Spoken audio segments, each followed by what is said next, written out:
menjadi dosen, ya. Pada zaman dulu itu kan juga bukan perkara mudah ya menjadi seorang dosen, karena saya tahu, saya sering dengar bahwa menjadi seorang dosen itu harus memiliki kualifikasi tertentu dan seperti memiliki satu hubungan emosional ya. Arti bahwa seorang calon dosen muda ini adalah orang-orang yang benar-benar bisa bekerja sama dalam suatu tim, dalam satu organisasi dan kemudian amanah. Bagaimana ceritanya, Dok, bisa menjadi seorang dosen, Dok, di FKG USU? Kalau kepada diri saya juga terus terang tidak bisa jawab kenapa saya bisa jadi dosen. Karena seperti saya katakan tadi, saya lagi jalan di gang dekat Prosto itu, panggil sama Dr. Hantono. Hamzah, sini dulu. Ya Dok. Gini, kamu bantu saya ya. Mau bantu apa, Dok? Saya pikir mau bantu tahap apa kan? Ini ronsen baru dibuka. Saya butuh tenaga. Kamu jadi asisten saya. Loh, saya juga heran. Nah, itu yang saya bilang tadi, saya nggak tahu sebenarnya, nggak bisa saya jawab. Dan saya sendiri tidak punya latar belakang mengenai pendidikan kan. Nah, semuanya berjalan ya, terpaksa kita belajar sendiri ya. Nah, saya disuruh belajarnya tahu sama siapa? Karena waktu itu kan kami, angkatan saya sendiri, pada naik di tingkat 4 itu akan praktikum. Kamu belajar sama Pak, lupa saya namanya, pegawai yang menjadi kerja di kamar gelap. Jadi saya harus belajar sama dia. Saya nggak soal sama saya, yang penting saya bisa menguasai ilmu mengenai apa ini kan, radiografi dan mengenai ilmu penafsiran itu ya terpaksa saya belajar sendiri dan tidak ada sama sekali. Pak Hana hanya bilang, kau cari buku ini, kau pelajarin bagaimana diagnosis, bagaimana itu semua. Nah, itu kembali saya alami waktu saya setelah adanya mau mengurus sebagai calon pegawai negeri sipil itu, ternyata saya dipindahkan ke Perio ya. Di Perio pada waktu itu kepala bagiannya adalah Ibu Nur Saida, Nur Saida. Nah, itu dia lagi hamil. Dr. Luhut waktu itu lagi masih di Jerman kalau nggak salah ya. Kemana ada satu lagi Dr. Sonti itu juga lagi hamil. Saya dipanggil lah sama Ibu Tuti untuk pelaksana penanggung jawab bagian itu. Hamzah, ini dua-dua bos kamu lagi cuti. Kuliah nggak boleh berhenti. Hah? Nggak boleh berhenti, jadi macam mana? Ya, aku mana ngerti, aku Perio, kata Ibu Tuti kan. Ya kau lah, kau kan sekarang asisten Perio. Ini jadwalnya, kau ngajar. Saya tengok yang mau kuliah itu bukan kawan saya, yang di atas saya.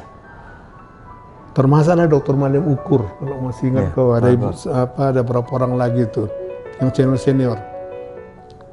Modal saya cuma satu, Karanza itu. Karanza. Oke. Masuk ke kelas, saya bawalah pegang Karanza ini. Datangnya, Cok, ngapain kau di sini? Kami mau keluar kau. Begitu kan sampai yang senior termasuk lah Malim Ukur kan. Iya, kuliah Perio kan, gue bilang. Iya, keluar kau. Pula kau di sini. Nah, saya buka. Kamu ngapain katanya? Maaf ya kakak, abang sekalian. Aku ini disuruh sama Ibu Tuti, penanggung jawab Perio. Mata kuliah Perio. Untuk ngasih kuliah. Hah? Kata orang itu. Maaf ya, minta tolong ya. Udah lah, saya ngajar lah melalui itu. Dan Dr. Luhut juga, waktu itu kan tidak ada buku pegangan, hanya Karanza itu. Itu dibiasakan kami, kalau masuk ke kelas, langsung dari textbook itu kita sebagai pedomannya. Nah, karena tidak ada panduan bagaimana untuk mengajar sebagai dosen itu. Belakangan baru ada kan yang namanya pekerti, ada akta 5 untuk cara-cara mengajar. Kalau waktu zaman saya tidak ada itu ilmu untuk mengajar itu diajarkan, dan pokoknya jadi aja. Harus bagaimana kita sendiri yang mempersiapkan diri. Termasuklah dalam tindakan bedah periodontal. Saya sama sekali nggak ada yang membimbing. Ya belajar sendiri ya, buka dari textbook, ya kan, macam mana. Oh kalau bikin gingivektomi itu bagaimana, semua belajar sendiri. Dan itu kejadian waktu saya ke Jerman. Pernah ngerjakan ini, siapa yang ngajari kamu, siapa gurunya? Saya bilang saya otodidak sendiri. Bingung juga profesor saya waktu itu kan. Sehingga saya waktu itu disuruh ada yang ngamatin kalau kerja. Baru nyatakan eceknya lulus lah kan, oh boleh, dia udah boleh kerja gitu. Jadi pada tahun 78 ya dok ya? Apanya? Di program ke Jerman. Ke Jerman ya? Jadi kita waktu itu USU ada kerjasama dengan Jerman Barat dok? Pada waktu itu ada kerjasama Jerman dengan karena yang membuka FKG itu kan juga adalah sumbangan daripada pemerintah Jerman. Ya awalnya saya cerita sedikit dulu. Pemerintah Jerman menyumbangkan suatu peralatan lengkap kedokteran gigi, unit-unit mau disumbangkan, tapi oleh pemerintah jangan di Jawa, kan ke Medan. Waktu itu Medan ada dari tentara, waktu itu dari Kowanda, semua ada beberapa dokter giginya. Nah, itu menyarankan untuk USU. Syaratnya satu, ada bangunan untuk menempatkan ini. Nah kebetulan FKG itu baru siap dibangun untuk Fakultas Pertanian. Pertanian waktu itu masih nompang Koki Sunda sekarang. Koki Sunda sekarang. Jadi diiakan oleh waktu itu rektornya, maka dipakailah yang harusnya pertanian itu, disitulah ditempatkan FKG ya kan. Jadi pada tahun-tahun pertama itu memang beberapa dosen dikasih kesempatan untuk lanjutkan studi ke Jerman itu tanpa testing. Jadi pokoknya dekan menentukan sianu gitu. Rekomendasikan. Pas saya, di atas saya adalah si Aspan sama Abdullah. Mereka masih tanpa testing. Dr. Abdullah Us. Abdullah Us. Nah, pas giliran saya itu udah testing. Pakai testing karena sudah termasuk programnya dari Dikti. Jadi kita dari ada testing. Waktu itu dari USU yang lulus 2 orang. Saya sama ada Insinyur Majid Damanik dari Fakultas Pertanian. Tapi kami nggak berangkatnya nggak sama waktu itu. Karena dia waktu itu profesor yang akan menerima dia belum ada. Jadi dia menyusul belakangan. Berangkat sama-sama Dr. Dewi Nuraini, Dr. Nani. Jadi kalau program ini lamanya 1,5 tahun ya dok? Dia 1,5 tahun, 6 bulan itu adalah kursus bahasa. 1 tahun di klinik. Nah di klinik itu pun masing-masing orang nanti akan bebas. Jadi kita bebas milih? Bebas, enggak bebas. Enggak ada programnya dari sini, pokoknya ke klinik. Maksud pas sana, ya kita sendiri yang ngatur. Jadi macam saya, waktu datang ditanya sama profesornya, ya saya bilang saya mau mengenai ilmu perio, keterampilannya yang kami nggak dapati di Medan, saya bilang kan, dan kalau bisa saya mengambil doktor, saya bilang waktu itu kan. Saya kira-kira 3 bulan di kursus bahasa, saya sudah datangi profesor yang akan membimbing saya ini memang. Pada waktu itu saya minta sama dia, saya mau ikut kuliah. Ngapain kau kuliah? Kau kan udah dokter, kau udah praktek, udah dosen, nggak perlu. Saya cuma mau tahu keterampilan kau. Jadi pertama saya ada 2-3 pasien, ada seorang senior di situ yang disuruh ngawasi saya kerja. Nah, itu dilaporkan rupanya, oh dia itu bisa kok udah kerja tuh gitu, bolehlah saya kerja sendiri. Tinggal ditanya, kamu maunya apa? Pokoknya di sini kau pakai kesempatan pasien apa kau mau, kau bilang sama kau dikasih. Jadi kalau ada pasien baru ditanya, Herr Dalimunte, ada pasien ini mau. Kalau kayak yang konservasi, karena kan waktu itu Perio sama konser sana gabung. Ya. Kalau konser saya nggak mau, aku mau yang Perio aja. Perio pun tengok, nah apa nih kira-kira kuret, kalau kuret nggak usah lah, udah banyak kali aku. Ya. Nah, kalau mau ada bedah flap ini, ada bedah tulang, mau ngambil kan. Jadi pokoknya saya ya begitulah baiknya Profesor Kettle itu, saya dikasih kesempatan selalu apa mau silakan ambil. Bagaimana kesan Dok pendidikan di kedokteran gigi di Jerman? Yang mungkin menjadi satu juga semangat ya Dok untuk dalam pendidikan pengajaran. Saya kalau pendidikan pengajaran di kelas itu nggak tahu karena nggak pernah dikasih profesor saya mau ikut ke kelas. Cuman saya tahu di klinik. Cuman yang di sana yang saya lihat bahwa ada 3 yang saya dapati di situ. Setelah dokter dia ambil lagi kedokteran gigi. Jadi 2 kali ya Dok. Masalahnya memang income dokter gigi lebih tinggi di sana daripada dokter. Iya. Jadi dia setelah dokter dia ambil kedokteran gigi. Iya. Nah, dan memang di situ kita lihat ya kerjanya memang ya pertama pada tahun 78 itu segi peralatan mereka sudah unggul ya. Kedua sistem mereka memberikan kepercayaan itu. Ya, jadi mereka memberikan kepercayaan. Saya udah bayangkan waktu berangkat itu, waduh Jerman ini orangnya kan kita tahu macam mana kan. Ya. Tapi di situ saya lihat yang kami yang ada di Perio itu aja ada orang Iran, ya, ada orang dari Afrika, ada orang Polandia. Jadi sepertinya di situ mereka agak terbuka sekali lah, enggak ini beda dan mereka betul-betul menghargai kita, walaupun masyarakatnya, pasien lah yang saya alami, pasien itu kadang-kadang nanya, kamu lulus dari mana? Saya dari Medan. Medan itu di mana? Bilang Danau Toba baru dia tahu. Oh Danau Toba, oh iya Danau Toba pernah dengar. Nah, sekolahnya di Medan juga? Iya. Ada di sana Fakultas Kedokteran Gigi. Itu yang pertama heran kan? Ada, dia bilang buktinya saya lah ini, saya bilang kan. Jadi setahun setengah selama di Jerman Dok? Setahun di klinik. Ya? 6 bulan belajar 6 bulan bahasa. Tapi itu di Jerman juga Dok? Jerman juga, tapi kota kecil ya. Di kota apa Dok? Di Freiburg. Freiburg. Itu di universitas apa Dok? Di Jerman? Di mana di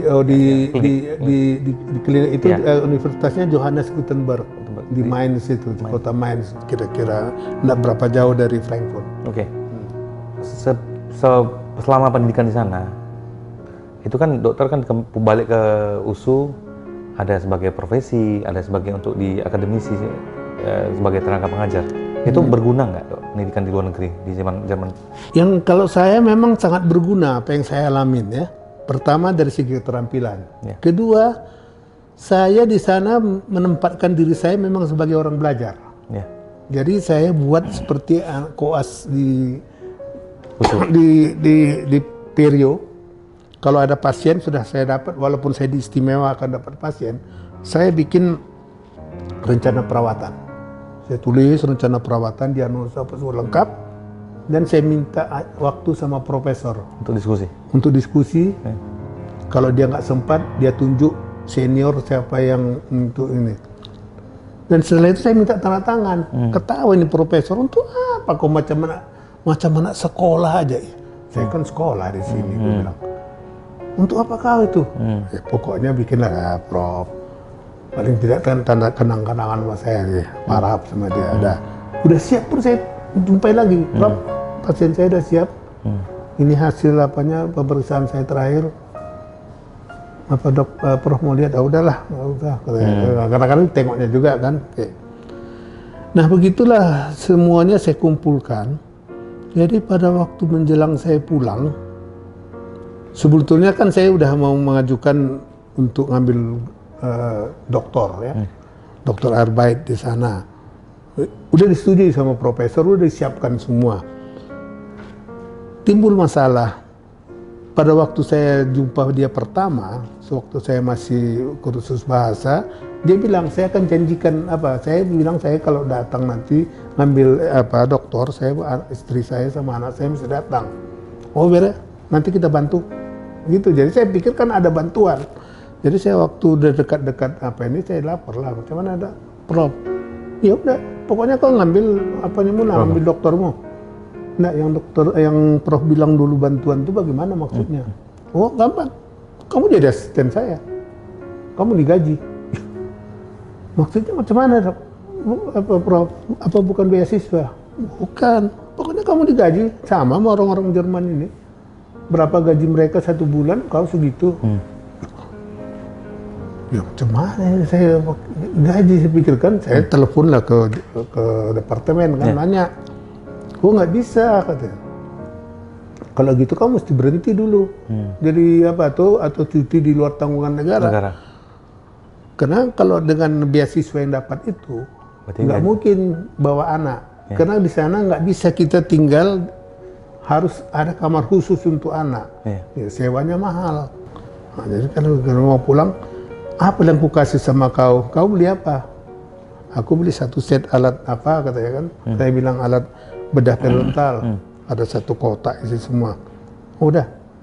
Mana alamatnya, di mana kau pesan? Kasih sama dia alamatnya, dia pesan juga 1. Terus dia, kau kan sering kali minta tanda tangan sama saya. Mari dulu, kumpul dulu semua. Kumpul. Kasih sama dia kan. Lalu dikeluarkannya lah 1 semacam sertifikat. Menerangkan telah mengerjakan 60 tindakan bedah meliputi kuretase, sekian gingivektomi, dirinci lah semua. Dan ini sudah setara dengan pendidikan spesialis. Dapat itu ya, kertas sepotong itu apa, dan dipikir saya kan udahlah bawa pulang aja lah. Nah, sampai di sini waktu Ibu Tuti dekan tahun 89, 88 barangkali ya. Oh, sebelumnya udah ada yang di waktu itu kan, karena mau pendidikan spesialis belum ada, maka tuh terah pertama beberapa dosen-dosen itu disuruh mengumpulkan berkas untuk diusulkan pengakuan sebagai spesialis. Saya nggak ngambil, diamin aja. Aja pura kumpulkan data, pikir kan. Tahu dipanggil saya sama Ibu Tuti. Ini kau mesti ambil. Udah lewat lah tanggalnya, saya bilang udah lewat tanggalnya. Ya kau jangan, apa gunanya sama aku spesialis itu. Saya bilang kan, nggak ada pun, nggak akan cari makan dari situ. Bilang, kau jangan mikirkan diri kamu, kau mikirkan FKG ini. Kau masih tetap di FKG. Kau mau ditutup FKG nanti kalau tidak ada spesialisnya. Jadi macam mana, Dok? Tapi itu minggu lalu tutup, bilang. Di teleponnya waktu itu ketuanya Prof Ted dari Bandung kan, bedah mulut. Telepon Ted, mana gini, ada bandel kan, si Ucok kami ini gini. Ya kirimlah berkasnya cepat. Udah, kau dengar tuh kan? Siapkan 2 hari ini berkas. Ya macam mana aku mau bikin lagi berkas, apa lagi mau kumpul? Besoknya datang sama Ibu Tuti. Bu, saya hanya punya ini. Kalau Ibu mau sampaikan silakan, kalau enggak saya udahlah, nggak usah jadi spesialis. Apa ini bahasa Jerman? Baca dulu, karena terjemahkan ke hah? Ya udahlah, kirim. Kertas selembar itulah yang dikirim. Itulah yang disetujuin. Tahun 89, jadi saya ingat tuh tanggal Januari 89 kongres di Ujung Pandang. Situlah pengukuhan saya. Sama saya pengukuhan itu spesialis dengan Prof yang udah meninggal itu, Prof Praitno, Ibu Praitno dari UI sama. Jadi ternyata sepele, Dok, ternyata berguna juga untuk sepele. Nah, itulah yang rupanya Dokter Abdullah, Dokter Aspan nggak ada bikin apa-apa. Ya sehingga pulang nggak dapat apa-apa kan? Ya, tidak ada yang tidak ada berkas yang mendukung itu. Saya kenapa nggak jadi dokter itu? Rupanya tidak semua dokter itu diakreditasi oleh Indonesia. Jadi hanya diakui setara dengan S2. Makanya saya nggak mau waktu itu, ngapainlah susah-susah kalau begini lagi kan. Nggak mau saya ambil. pulanglah saya. Ya. Oke dok, jadi dulu saya sebagai mahasiswa di kedokteran gigi USU sering tambahkan setelah tamat sering mendengar tuh istilah idiom USU, urusan semua ucok. Jadi Dr. Hamzah ini sekarang dipanggil Opung adalah sosok inspirasi bagi kami generasi muda, semua alumni mampu merangkul baik yang alumni, yang muda, junior. Banyak beliau membantu proses pengangkatan dosen, ya kemudian guru besar. Jadi saya ingin cerita sedikit dok, mungkin nggak bisa karena kalau saya cerita karir beliau dalam organisasi kepemimpinan ini sangat banyak luas waktunya, kita nggak cukup untuk hanya untuk dalam satu kali sesi. Bagaimana beliau sebagai pembantu dekan termuda sampai saat ini umur 31 ya dok? 31. Pembantu dekan termuda di Universitas Sumatera Utara, bahkan pernah menjadi staf ahli rektor, kepala departemen. Bagaimana sih dok kira-kira inti kiatnya, bagaimana kita itu bisa diberi amanah oleh pimpinan? Ya, itulah yang selalu pertanyaan yang sulit saya menjawabnya, karena saya merasa tak ada yang saya persiapkan untuk itu, kecuali saya selalu berusaha berbuat yang sebaik-baiknya. Dan kalau dikasih satu amanah, tugas, itu harus bisa saya kerjakan. Contohnya, pada waktu tahun 95, waktu itu kan Pak Hairudin jadi rektor. Ya. Pada saat itu juga, dia baru jadi rektor, penerimaan mahasiswa baru. Putri saya yang terbesar masuk, diterima pula di Fakultas Psikologi UI. Wah, sebagai orang tua saya kan pusing. Anak paling tua, perempuan, terima di Jakarta. Macam mana lah saya mengawasinya? Biaya untuk bolak-balik ke sana tentunya bukan murah, dan mungkin saya nggak sanggup, saya pikir. Tiba-tiba saya dipanggil oleh Prof. Hairudin. Pak Ucok bantu saya ya. Apa itu? Anakmu kan baru masuk UI kan, nggak mau kau tengok-tengok tuh. Ya kalau ada biaya tengoklah, kalau enggak ya apa boleh buatlah, serahkan aja lah sama Tuhan. Kan?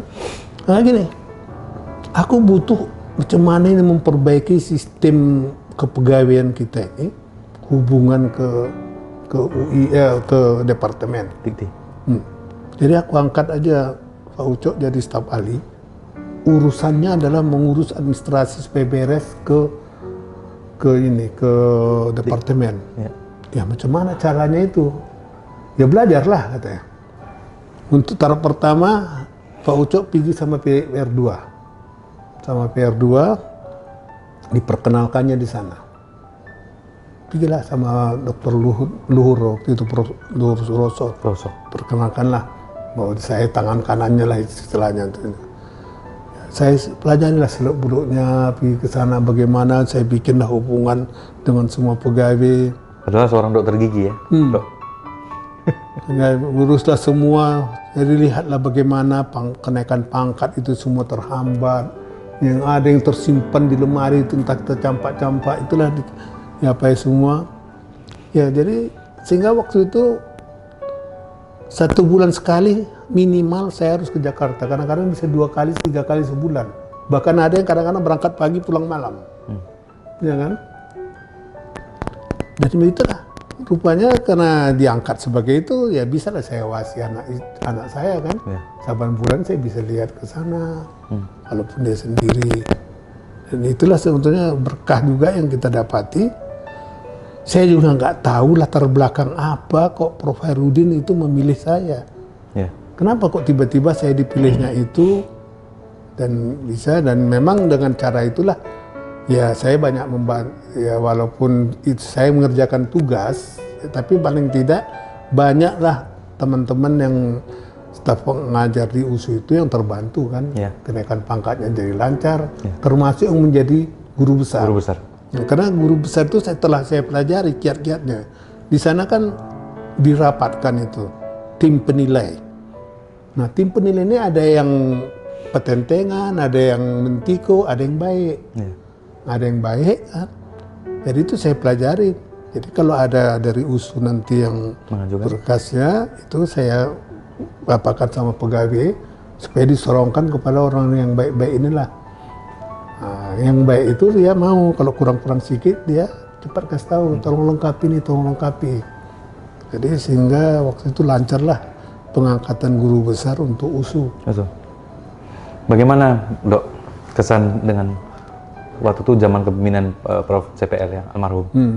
Ada kesan-kesan dengan beliau, almarhum? Dia memang ada satu hal yang selalu kami bilang ya. Dia itu kami sering gelari ya, kami yang rapat dengan dia, pemimpi. Dia suka memimpikan sesuatu yang menurut kita tidak masuk di akal. Tetapi pada akhirnya selalu itu terbukti. Ini kenyataan. Jadi kenyataan. Baru-baru dia diangkat, dia mimpi kalau bagaimana kalau USU ini punya suatu kebun yang bisa nanti kita jadikan ini satu apa, ya kan? Dia karanglah itu buku apa itu, lupa saya namanya. Akhirnya kita dapat yang Tambunan dapat, yang di apa, yang di mana, yang di Natal juga dapat. Walaupun pengelolaannya sampai sekarang belum beres juga ya, tapi itu menjadi hak milik. Sesuatu yang rasanya tidak mungkin ya waktu itu bisa dapat. Bisa termasuk juga beberapa pembukaan program studi spesialis dipaksakannya kan. Kita bilang aduh belum mungkin. Kita coba. Nah, itulah yang sangat berarti ya. Dan satu lagi bahwa dia tuh amanah, kepercayaannya banyak dari orang. Jadi kawan-kawannya banyak yang dokter-dokter yang sudah yang sudah mapan ya, termasuk ada juga teman dia itu dokter USU tapi Chinese dari Singapura. Itu ngasih dana sama dia untuk pendidikan.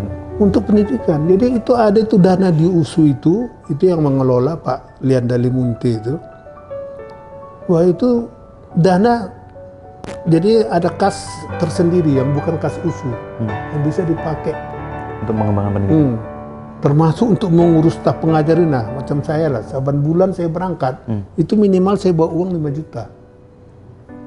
Dan itu saya bagi-bagikan kepada pegawai-pegawai di departemen itu, karena memang macam mana lah gaji mereka kan kecil. Kita kasih, sempat saya datang saya kasih 200, 100 ya tetap.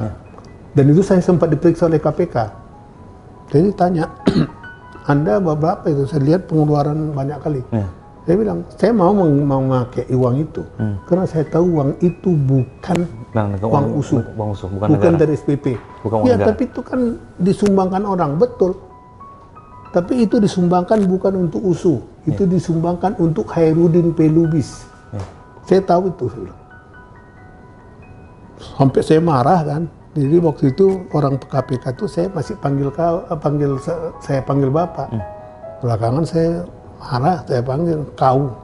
Saya bilang sama dia, maaf ya, saya bilang, kau gaji kau baru berapa tahun pegawai status, gaji kau udah 30 juta lebih. Saya sudah 40 tahun kerja, ngajar. Gaji saya cuma 3,5 juta, 10 kali lipat gaji kau. Saya mau mengeluarkan duit itu saya kasih, ada orangnya di sana.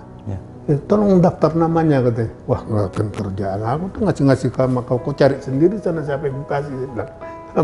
Sampai itu.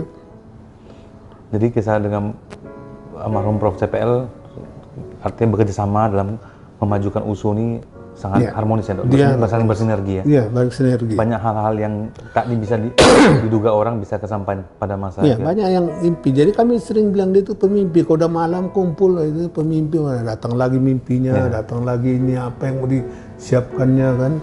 Jadi itulah istilah sekarang perlu kolaborasi ya, Dok. Seorang pemimpin dan kita orang yang diberi amanah harus benar-benar sungguh-sungguh melaksanakan. Jadi cita-cita dan program-program itu bisa kesampaian. Harus itu, harus amanah. Jangan sampai kita membawa sesuatu itu untuk kepentingan pribadi kita dulukan. Bagaimanapun nanti itu pasti akan ada. Ya contoh sekarang lah, ini dimanfaatkan itu fakultas. Saya lihat kemarin itu mereka udah mau menggunakan. kampusnya Fakultas Kehutanan. Tanan. Nah, itu kan diperjuangkan oleh Pak Hairudin juga bagaimana itu dapat dulu. Jadi Dok, untuk keluarga, jadi ini anak Dokter Hamzah, kebetulan yang saya kenal juga Bang Doli juga ada menjabat sebagai Wakil Dekan 2 Fakultas Ekonomi USU. Saya lihat titisan kepemimpinan, manajerial, dan ya kerja keras itu ternyata mengalir kepada anak. Itu merupakan suatu kebanggaan ya, Dok. Iya. Jadi tidak semua orang tua memiliki kemuliaan ya, Dok, mendapatkan anak-anak generasi penerus seperti anak dokter. Jadi kira-kira dokter ada pesan untuk anak, untuk cucu, untuk generasi muda lainnya, mungkin apakah seorang mahasiswa kedokteran di USU, apakah mahasiswa USU, bagaimana seorang pemimpin yang dibesarkan berproses di Universitas Sumatera Utara ini seperti Dr. Hamzah bisa kita ini menjadi amanah. Jadi apa pesan-pesan, Dok, untuk anak cucu? Jadi kalau yang bisa saya sampaikan sesuai dengan pengalaman saya, kita harus betul-betul menjaga amanah apa yang diamanahkan orang kepada kita. Ya, kita harus selalu melakukan apa yang ditugaskan kepada kita itu dengan sebaik-baiknya. Ya, kita jangan dulu berkali-kali. Kalau begini saya nanti dapat untung segini, ini itu jangan. Ya. Kalau kita mau, apalagi kalau kita hidup di dalam satu perguruan tinggi ya, perguruan tinggi ini kan beda sekali dengan di dinas ya. Jadi itu selalu saya sama anak saya dulu juga saya tekankan ya, kalau kita bekerja itu kita bekerjalah sebaik-baiknya ya. Jangan kita terus tujuan kita itu bagaimana kita menjadi pemimpinnya ya, ambisi, misalnya ambisi kita menjadi dekannya. Karena macam manapun kehidupan di perguruan tinggi itu kan dekan itu hanya 5 tahun. Ya. Setelah 5 tahun dia bisa turun ke bawah lagi kan, balik lagi jadi bawahan. Ya. Nah itu yang perlu kita perhatikan, bagaimana kita harus betul-betul bekerja full, ya, bekerja sebaik-baiknya untuk kepentingan organisasi di mana kita berada, institusi kita, itu yang paling terpenting. Itu yang dasar yang hanya satu itulah. Kalau saya tidak banyak saya pakai apa, yang penting kita berbuat semaksimal apa yang bisa kita lakukan. Oke, Dok. Oke, Dok. Sekian banyak ilmu yang kita dapatkan pada kesempatan ini di channel Inspiring Talk Show ini bersama Dr. Hamzah. Ya, hubungan saya juga begitu mengidolakan beliau. Ya, hubungan dari 2002 hampir 19 tahun. Ya, saya juga mendapatkan satu kesempatan. Saya bukan siapa-siapa, diberi kesempatan ikut lomba di Malaysia, mengikuti ujian satu kompetisi.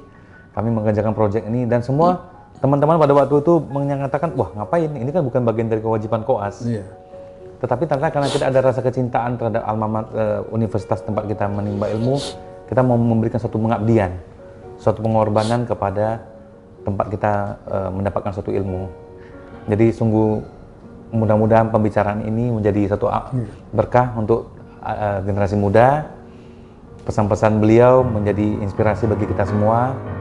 Semoga kedepannya akan lahir lagi pemimpin-pemimpin hebat seperti beliau, dan kita tetap saling bisa menginspirasi orang banyak. Sekian dan terima kasih, Dok. Terima kasih. Mudah-mudahan dokter kita diberi kesehatan pada masa pandemi corona ini. Amin. Tetap bisa kesempatan bermain-main dengan cucu dan tetap bisa melihat anak-anaknya maju dan membuat prestasi dan membanggakan dokter. Amin. Amin. Terima kasih.